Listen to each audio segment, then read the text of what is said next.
ஒரு அழகா வந்து ஒரு தேல் என்ன செஞ்சுதான் ஒரு முனிவரை கொட்டிக்கிட்டே இருந்தான். அவர் அந்த தேலை எடுத்து எடுத்து விட்டுக்கிட்டே இருக்காரு, அது கொட்டிக்கிட்டே இருக்கு. உடனே அதை பார்த்துக்கிட்டு இருந்த ஒருத்தர் முனிவரை பார்த்து, ஐயா என்னையா நீங்க, அதுவும் கொட்டிக்கிட்டே இருக்கு, நீங்களும் எடுத்து விட்டுக்கிட்டே இருக்கீங்க, அதை அடிச்சுட்டுமாயா அப்படின்னு கேட்கிறான். பாரு, அது ஒரு தீங்கை செய்கிறது, அதுல கூட அது உறுதியா இருக்கு. நான் நல்லது பண்றேன், நான் ஏன் அதுல உறுதியா இருக்க கூடாது?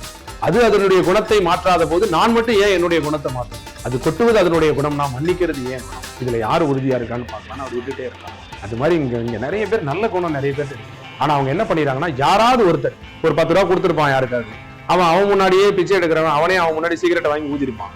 இதை பார்த்த உடனே இனிமே எவனுக்குமே காசு கொடுக்க கூடாதுன்னு முடிவு பண்ணிடும். சிலருடைய கசப்பான அனுபவங்கள் யாருக்குமே உதவி செய்யக்கூடாதுன்ற எண்ணத்துக்கு ஒரு தடவை இறக்கப்பட்டு கஷ்டப்பட்டவொடனே இனிமே யார் மேலே இறக்கப்படக்கூடாது. ஒரு தடவை நட்பு ஏமாத்தினோடனே இனிமே யார் மேலே நட்பு கொள்ளக்கூடாது. நல்லா தெரிஞ்சுக்கோ, நீ யாரு, அவ்வளவுதான். உனக்கான பலன் இறைவன் தான். கீழ்த்தரமான மனிதர்கள் என்னைக்கும் நேர்மை, நியாயம், உதவிகளை எதிர்பார்க்க நம்மளா இருப்போம். பெரிய மனுஷனா